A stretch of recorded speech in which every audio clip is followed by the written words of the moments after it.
শ্বশুরবাড়িটাকে নিজের বাড়ি ভাবতে একটা মেয়ের কিন্তু অনেকটাই সময় লেগে যায়। সো হ্যালো এভরিওয়ান, আমি টুম্পা। আমার নতুন আরও একটা ব্লগে তোমাদের সবাইকে ওয়েলকাম। আশা করছি তোমরা সবাই বেশ ভালো আছো। এদিকে আমরাও কিন্তু অনেক অনেক ভালো আছি তোমাদের ভালোবাসার আশীর্বাদে। তাহলে চলো ভিডিওটা শুরু করা যাক। আজ তো অনেক সকাল সকাল উঠেছি, কারণ আজ থেকে ছেলের আবার পড়াশোনা স্টার্ট। ভোটের জন্যে কয়েকদিন ছুটি ছিল, ওই যে ম্যামরা বাড়িতে গিয়েছিল যে কারণে। আর দেখো, ছেলে যেহেতু উঠেছে তার সাথে সাথে আমিও কিন্তু উঠে পড়েছি। আর ছেলে পড়তে চলে যাওয়ার পরে আমি কিন্তু আর একটুও লেট না করে সাথে সাথেই কিন্তু কাজবাজ করা শুরু করে দিয়েছি। সরি, বলতে ভুল হলো, আগে তো আমি ব্যায়াম করে নিয়েছি আর তারপরে কিন্তু কাজ শুরু করে দিয়েছি। প্রথমে তো বিছানাটা গুছিয়ে নিলাম, কারণ বিছানাটা গোছানো থাকলে ওই যে বলেছিলাম শরীর মন সবই কিন্তু ভালো লাগে। আর তারপরে দেখো আমি কিন্তু ঘর বারান্দাটা মুছেও নিলাম ওপর থেকে নিচ। আর সত্যি কথা বলতে আজকে কিন্তু অনেকটাই তাড়া আছে। আসলে আজ আমার বড় ননদরা আসবে আর তার সাথে ছোট ননদরাও আসবে। আজ কিন্তু আমি দারুণ মজায় আছি, কারণ তার সাথে আমার সোনা মাম্মাও আসবে। ওদের আসার আরও একটা কারণ আছে। আসলে আমার মামা শ্বশুরের ছেলের বিয়ে, যেই কারণে সবাই মিলে আসছে। আর এইটাই আসছে যে সবাই মিলে এখান থেকে একসাথে আমরা যাব। তাই যাই হোক, তোমাদের সঙ্গে গল্প করতে করতে আমার কিন্তু স্নান করা হয়ে গেল। আর তারপরে কিন্তু দেখো আমি ঠাকুর ঘরে চলে এসেছি। সত্যি কথা বলতে কয়েকদিন হয়ে গিয়েছে তোমাদের সঙ্গে ঠাকুর ঘরের কোনো ভিডিওই আমি শেয়ার করিনি, কারণ কয়েকদিন হলো তোমাদের দাদাভাই পুজো করছে। আসলে আমি ওই যে সকালবেলা ব্যায়াম করি আর ড্রেস চেঞ্জ করে ফেলি, যে কারণে কিন্তু আমি সকালে করে স্নান করি না, একটু বেলা হয়ে যায় স্নান করতে। আর দেখো, যতক্ষণ আমি স্নান করব ততক্ষণ পর্যন্ত আমি খেতে পারি না, মানে পুজো না হলে আমি জল পর্যন্ত খেতে পারি না। আজ যেহেতু সোমবার, তাই ভাবলাম একেবারে স্নান করে জল দিয়ে শিবের মাথায় তারপরে কিন্তু আমি জল খাবো।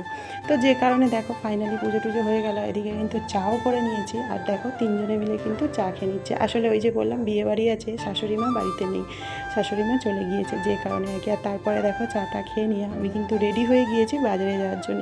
ওই যে সবাই আসবে, আর সত্যি কথা বলতে বাড়িতে না কোনো সবজিই নেই, যে কারণে ছেলে আর আমি দুজনে মিলে চলে যাচ্ছে কিন্তু বাজারে। সত্যি কথা বলতে কি বলতো, একটা মেয়ের বিয়ের পরেই তার শ্বশুরবাড়িটাই কিন্তু সব। আর এই শ্বশুরবাড়িটাকে আপন করতে কিন্তু অনেকটাই সময় লেগে যায়, যেটা আমার লেগেছিল।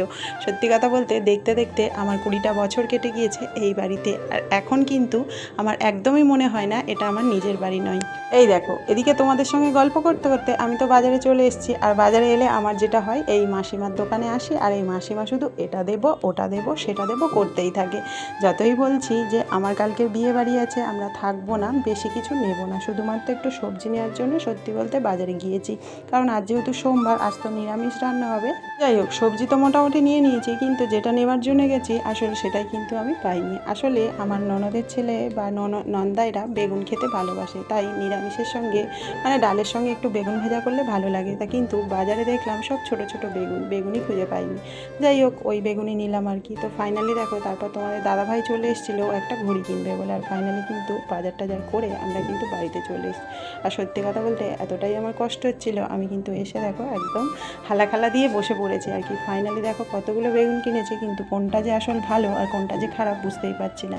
যাই হোক, দেখো ওগুলো ভাবতে ভাবতে আমি কিন্তু সমস্ত সবজিগুলোকে আলাদা আলাদা করে প্লাস্টিকে করে ফ্রিজে কিন্তু রেখে দিলাম। আর তারপরে দেখো ওপরে চলে এসেছি, যেহেতু আজকে রান্নার তাড়াটা আছে আর এমনিতেও অনেকটাই বেলা হয়ে গিয়েছে বাজারে গিয়ে। দেখো ফাইনালি বেগুনগুলো কাটলাম, মোটামুটি কিন্তু বেগুনগুলো ভালোই আছে। যাই হোক, আজকে আর বেশি কিছু রান্না করব না, করব বেগুন ভাজা, আলু সিদ্ধ মানে মাখা আর কি, আর পাঁপড় ভাজা, ডাল আর ভাত। তো দেখো এদিকে তো আমি বেগুনটাকে নুন হলুদ মাখিয়ে দিলাম, আর এদিকে কিন্তু প্রেসারে করে আলুগুলো সিদ্ধ করে নিচ্ছি, কারণ আজকের ভাতের মধ্যে দিলে আর আলু খুঁজে পাওয়া যাবে না আর কি। আর অনেকগুলো আলু যেহেতু, তাই ভাবলাম প্রেসারে করে আলাদা করে সিদ্ধ করি। ফাইনালি এদিকে দেখো আমার আলু সিদ্ধ হয়ে গিয়েছে, আর ওদিকে কিন্তু আমার পাঁপড় ভাজাও হয়ে গিয়েছে। তারপরে বেগুনটা ভাজছে, এদিকে কিন্তু ভাত বসিয়ে দিয়েছি। আর এদিকে দেখো আমাদের মাসকাবাড়ি বাজার এসছে, আর সেগুলো এখনও কিন্তু আমাদের মেলানো হয়নি, যে কারণে ছেলেকে বলেছি আলাদা করে জারে করে তুলে দাও।